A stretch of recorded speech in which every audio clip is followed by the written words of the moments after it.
Dobrý deň. V tomto videonávode si ukážeme, ako požiadať o preregistráciu chovnej spôsobilosti, a teda ako podať žiadosť zápisu chovnosti jedinca. Najprv sa prihlásime do plemennej knihy so svojimi vlastnými prihlasovacími údajmi. V kolónke Modul vyberieme rolu chovateľ-majiteľ a vyberieme si správu Preregistrácia chovnej spôsobilosti. Stlačíme Nová žiadosť na preregistráciu. Vyberieme plemeno, ktorého sa to týka. Meno jedinca.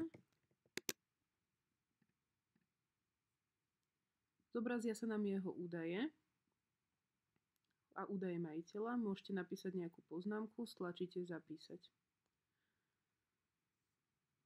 Opäť stlačíme Uzavrieť a žiadosť odoslať na schválenie klubu.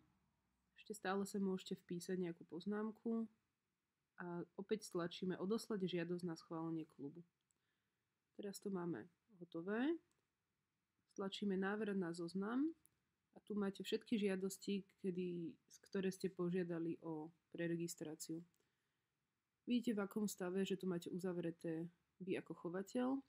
Vidíte, v akom stave to je na klube a po schválení klubu, v akom stave to je na plemennej knihe.